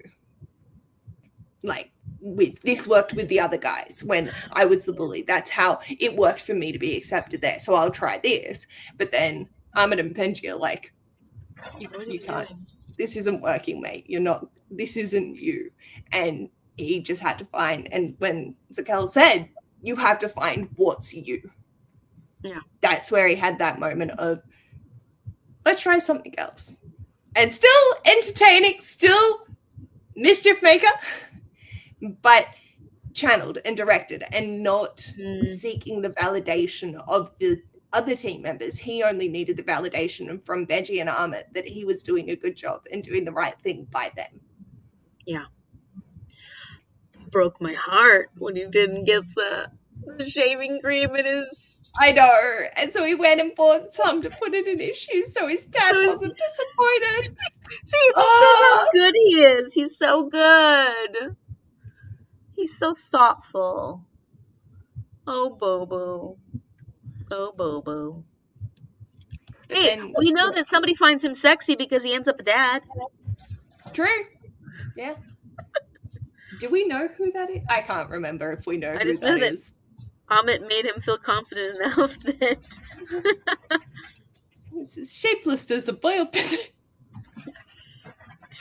But it was so cute how much Aunt Katrine loved her husband and their relationship, and just how sweet that was. Like, and it didn't matter that Hog was also shapeless and he was clumsy and he was all these different things when he was younger, but she just absolutely adored him and continued to absolutely adore him. And he would carry the weight of her on his feet as they danced around the kitchen. Oh, it was so beautiful. And then the bands. And I'm like, it's fine. Everything's fine. My heart isn't ripped out of my socket. It's all good. I honestly teared up like every other page of this freaking book.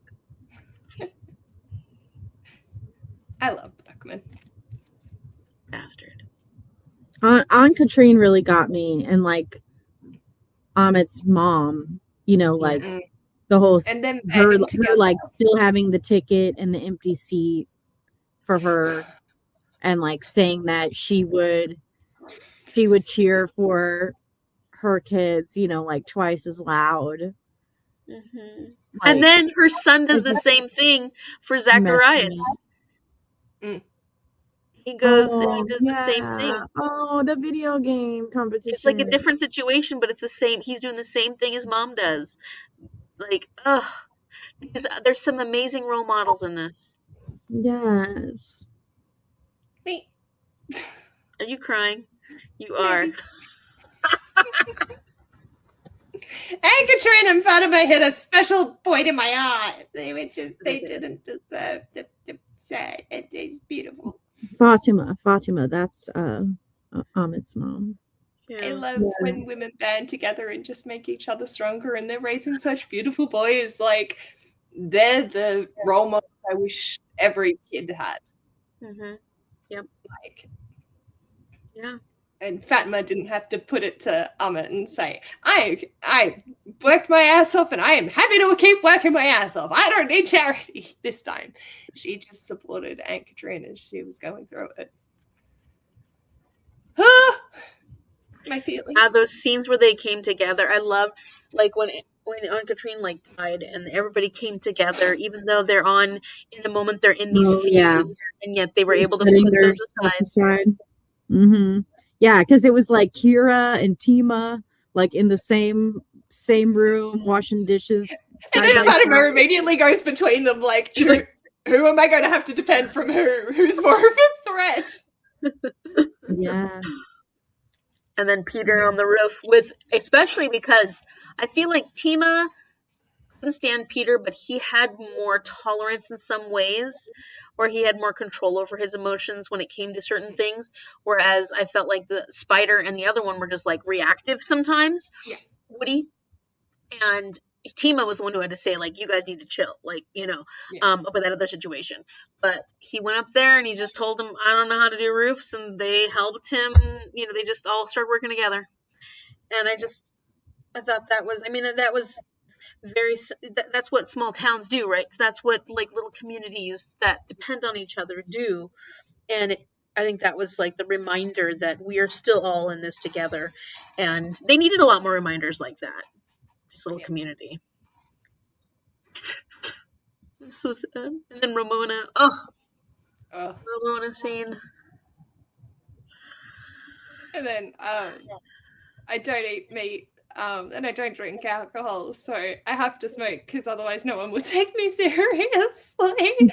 And then she rescues her and she goes, beer seems to be becoming more and more appealing. She's like, I need to get my vitamins. I like getting my vitamins in, or something like that. Get my vitamins in. Because you're like so stressed, and then he throws a line like that, and you're like, fucking Bachman. I've dubbed it's no longer Frederick Bachman, it's fucking Bachman. Every time I leave, I just go, fucking Bachman. God damn, you brilliant writer. Every time, every single book, even if it's a reread. Yeah. My feelings are felt. Let's see. People from Kied burn a Beartown jersey in their town square. This event doesn't hurt anyone physically, but would you still consider it an act of violence? How does this small symbolic act become amplified and have the power to do so much relational damage?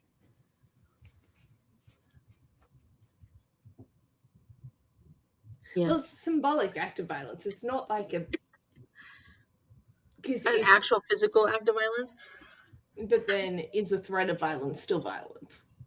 I mean, William scared me with, like, Leo was doing these things that were triggering, but to the point where William was willing to, like, you know, he was an 18-year-old willing to practically kill this 12-year-old. Maybe kill, like. But he didn't. I know. Leo saw the weakness. He went for the flesh. He didn't go for the kneecaps. He went for the soft parts rather than the actual physical painful bits. He could have chosen. Like that was more to like look out for himself than anything. Yeah, that makes sense. Who was he trying to protect there? I don't know. Yeah, it did make that was confusing though, because he seemed like he was completely out of control. And they say, but he didn't actually hurt him that bad. It was a flesh wound.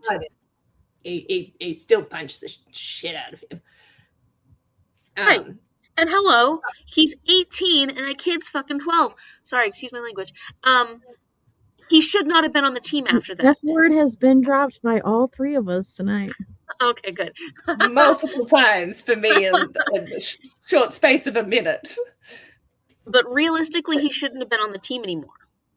But no one would have, because he was the thing that was going to make them win. It makes me mad. It's the same for Kevin being like, well, actually, no, they took him out of the biggest game, but that was Peter's decision. Like, there was enough to go for that, whereas William, like, I think even Leo said, "Oh, I got hit in the face with a ball in practice in PE." Like, it wasn't. He never said, "Yeah, this is cool." But I don't know. I feel like William didn't go for the actual painful things because he was weak of character. Like, he just couldn't go that far. He's not that kind of a person. He wants to appear threatening, but he doesn't actually want to get his hands dirty. Like, whereas Timu will just go straight for the kneecaps. No hesitation. He's like, I don't know, but that's what makes characters multifaceted, especially in a Bachman world. It could be saving face. It could be he actually just didn't want to hurt anyone. He wasn't built like that. He just wanted to appear threatening. There's so many different options. I don't know, because he was so awful at the beginning of this book. I would still like him and his mum to both sit on a cactus and think about their actions, but... But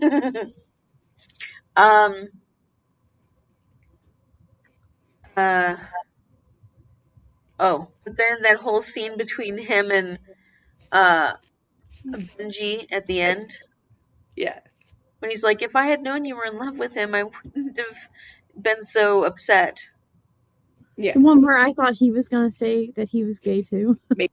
Yeah. Yeah, exactly. Yeah. I did. I thought he was going to say, like, that he was in competition with Benji, like, for Kevin's heart, you know? I was in love with Kevin too. That's what I thought. Like, you could read it that way. I mean, there's been no indication of him having a girlfriend, I don't think. Oh, there is. He tells all these stories about this thing that happened, but didn't really happen. Yeah. They said he was a virgin for longer than he said that he was. Well, it wasn't even that he became a virgin at the end. It said, you know, he started seeing a girl and he had, I think. Yeah, that's right. That's right. Yeah.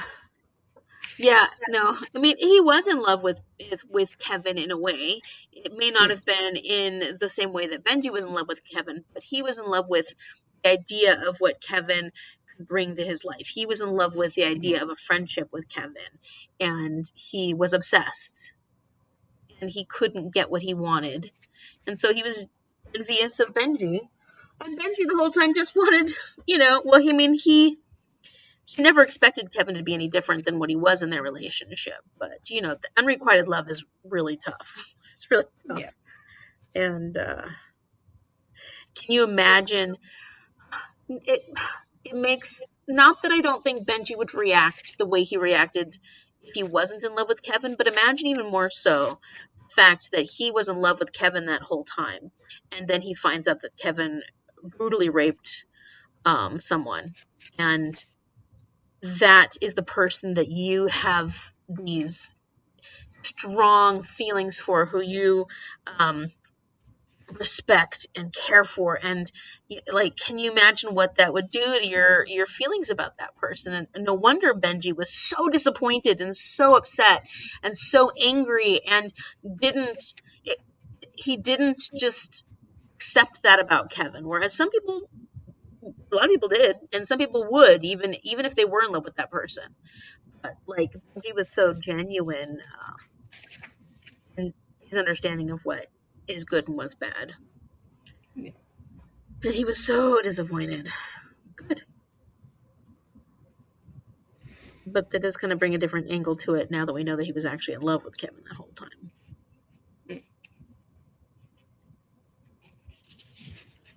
He's just so Hmm? He's just so beautiful. Like, he's honestly one of my top tier favorite characters of all time. Yeah, he's a great character. Which one? Benji. Yeah. Because he handles things with grace. Like, but you know, when we first meet him, he's this violent, like, borderline psychopath, bashing the shit out of everything and anything because he can. Yeah. But then you get to know him, and there's so much more. And he's like an onion. There's just so many layers that cry. I'm not okay. Him giving me a heart attack with the forest scene, I still haven't forgiven him for it. Same with Leo, little butthead. Yeah. Leo just needs to be in therapy. Yeah. Have his parents actually show up and take an interest in his hobbies. I felt very strong about Leo needing to be in therapy. I was like, get this kid in therapy.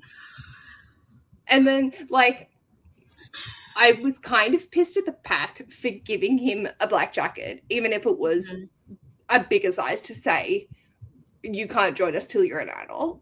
Yeah. Like, I'm like, you should not be encouraging a child to be doing behaviors that would let them be part of your pack. Between now and when they're a full-grown adult, that is called grooming. That is not okay. It is. You're right, actually. Like, it's grooming behaviors for a particular way, not for sexual, but for violence. Yeah. No, you're right. Why? Don't. You know what these kids are like. You've grown up. You've seen this shit. Don't encourage it. I was very bad when they gave him a jacket. But I also appreciated that I knew that he was going to be protected. Yeah. Like, yeah. Mixed feelings. Yeah. It just, and you know what I kept thinking about was how, you know, it's been said so many times how Peter is not a violent dude. Like, even when he was playing hockey, like, he couldn't throw down, you know? Yeah. And then Leo, like, just completely makes up for it. Like, yeah. Well, and he yells at his dad that. He's like, well, someone has to defend this family because it ain't you. I know. I was like, oh! Yeah. But he's definitely got his mother's fire in him, shall we say. He does. But I love that's also not a message I want a 12-year-old to be, or the feeling of a burden that 12-year-old should have. Yeah, absolutely. It's neglect. Like, they both were so focused on saving Maya that they forgot that they had another kid. I also find it interesting that with Peter, like, he couldn't act violent, but he let everyone else do it for him. Like, all of his actions with the pack created this violence that he wasn't directly involved in, but he was the instigator of it, essentially, because he had been manipulated one way or the other. Wasn't that exactly what Kevin was like, letting Benji take all the slack for it? Yeah. Kevin was the picture perfect. He never got into fights. He was never violent. He was the picturesque star hockey person. And yet he could still do that. I don't think Peter could. That doesn't seem in his makeup. But how can you let other people take that for you without feeling like you're condoning violence? Even though, yeah, I know he was like abused as a kid from his dad, and so he never wanted to lay a hand on anyone else because he had enough on him to begin with. Yeah. Whereas Kevin didn't have that. He was just, maybe that's the difference. Because Kevin was, they were both star picture perfect, never encouraged violence. Kevin but because Peter had experienced a different kind of abuse. True. Yeah. He didn't need to have a hand laid on him. His was neglect too. Yeah. Control. So fascinating. I love Buckman's characters. That's the thing. We could have an hour conversation on every single character in this fucking story. They're not boring. No. And you go in circles because you go like, yeah, is Peter a good guy or is he a bad guy? Like, definitely we're leaning more towards neglectful and fucking stupid. But is that necessarily bad? Is he a bad person? And that's the thing with Buckman. None of his characters are good or bad. They're all fucking grey. And he does it so well. So you go in circles. And you're like, I don't know how I feel. I love this feeling. But isn't that how people are? Yes! It's so real. It's so true to form. It's, I think, why we relate to it so hard. Because every character you know of someone that is that character. He just does it. He's nailed it. He's got it perfect. And that's a talent. Like, I've just realized every single book of his, I've known someone like those characters. Of all of his main characters. And that's why they always feel so relatable, because I know them. Yeah. Or know of them. Yeah.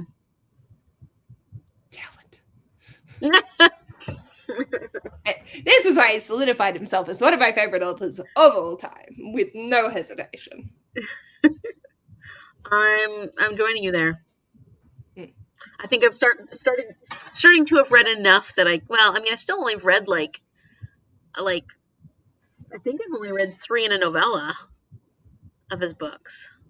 I think I've only read A Man Called Uwe, Every Morning, and Us Against You, and The Answer Is No. Is what it's called? Oh yeah. Britt Marie. I haven't read that yet. Grandmother asked you to tell you she's sorry. I read parts of that one I had a hard time getting into beginning. Although it seems like it should be one that I would love, because I was very close to my grandma, and Michelle was like, you're going to love this because it reminds me of her relationship with her grandma. But for some reason, I've tried starting it twice, and I just haven't been having a hard time getting into it. But I think it might have just been the wrong time to read it, you know? Yeah, that's fair. And you have it done Every Morning, The Way Home Gets Longer and Longer.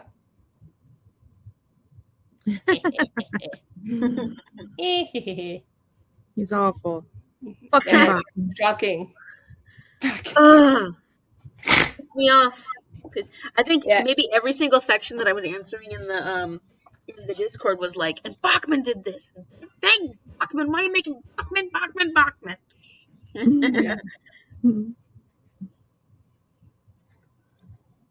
Making me cry. What a nerd. So we're stretching the next one out over October and November. Is that still the plan? Thank goodness. Yeah. I need it. If you guys don't end up just devouring it. Right. We might. I'll try and do the chapters earlier so then people can just dip in as they need. But yeah. I will say I was nervous about having finished this one like so early a couple weeks ago. Yeah. Like I was like, am I gonna remember? Yeah, I remember. This was a tough book for me to read this week. It was really tough. I'm so sorry. And I wanted to keep reading it, but at the same time, I feel like it was really like affecting my mood a lot. Yeah. Because I was like reading it when I got home. I was listening to it on my audiobook to and from work. And I just was like, this is really affecting me right now. And I can't read anything light. So, because I didn't have time to read anything else. So I was like, I can't even take a break from it. But I didn't want to because I wanted to keep reading it. But yeah, this was so heavy all the way through. Like, this is not like Beartown. Did you read Dungeon Crawler Carl yet? I read the first, second, and third, I think. Yeah. Oh, dang. Yeah. Oh, wow. But I got tired of the audiobooks. The audiobooks are fantastic, but I need to read it physically. The next one, at least. Yeah. I have decided I was going to tab with purple and green because then I am tying the green from Beartown and the purple from Us Against You. And then it also matches. Look at that. I got a hardback because it was $12 at my. I know. I'm like, should I get the physical? Because I have Beartown physically. I don't know. Maybe if I love the winners, then I'll just get them and add them to my shelves. I mean, if I love the winners, I'll get the one that's the same as, because I think Beartown for me is paperback, but this was $20. This paperback. Wow. Because I had to get it brand new because I didn't have it at my other store that I like to go to, and I needed it this week, and it wasn't available at the library because it was out. So I was like, I have to get it done, which is fine. It's worth it. I love it. I will keep this on my shelves. It was worth the money. So then I found this one which doesn't match my set, but I found this one for $12, and I'm like, perfect. If it makes you feel better, so these are done by the same publishers, but they don't match. And then my copy of winners are by different publishers, but more match. But then there's spines because that's his name, but then this is the spine of that one. Oh, weird. That's funky. Yeah. Huh. Okay. So, but Ash's version of Beartown matched this one. Okay. But all my highlights and tabs are in this, and I'm not going to move it. So yeah. So that's those are the new versions then, and that's the old version, I'm guessing. Yeah. Yeah. This is the Beartown one. Okay. Published English translation, published by Penguin Books. This edition in 2018. Originally published in Sweden in 2016, and then this was.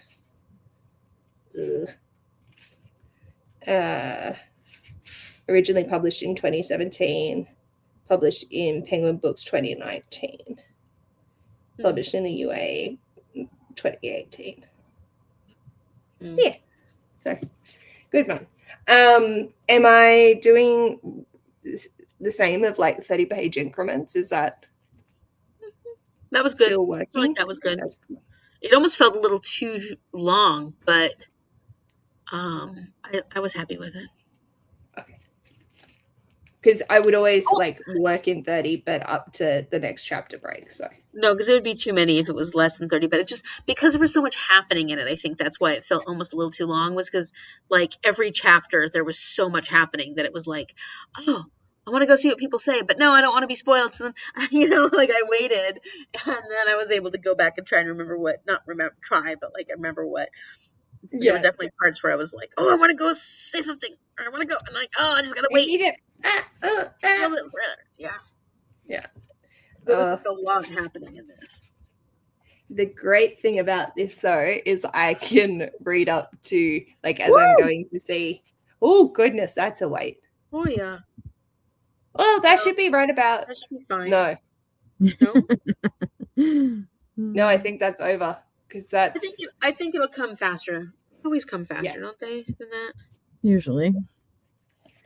But I get to read through it, and then I can see where everyone's going to be emotionally traumatized and mark it for myself, and then I'm going to know that that's where I'm going to be in the most amount of pain ever. Yay. 11, 12, 13 before the end of 13 weeks before the end of the when we're gonna have our next live show. So Hopefully it comes through. hopefully it comes through, Sandy. Mine's saying 4 weeks on the audio, 2 weeks on the ebook. So I probably am not going to request them yet. Is that on Libby? Yeah. You can put a hold on it and then suspend it and then take it off suspend closer to the time. Okay. If that, if you see it creeping up and it's like, maybe I'll just put this on just in case. Please. You can do that. Well, I'm glad you placed it early. I may just buy it. Yeah. Oh, Sometimes we gotta do what we gotta do. Yeah. Maybe you get it used like I did. Yeah, What was that? Sorry? So maybe you should get it used like I did. Find it used. Well, it's been a long week. Yeah. You guys got anything else before we sign off? I feel like we did good. We did really good. Yeah. Sorry that I had such a hard time getting on. All right. It's all right. We do not hold that against you. I was in interviews from 8 until 3 today. Ooh. And we didn't find something that we want. Oh, great. Yeah. So that was rough. That's rough when you spend a whole day doing that. Definitely. Definitely. sad. Books, maybe. Do you have anything you Better want World to share? Books, Pango, Vinted. Love me some used books. Love them.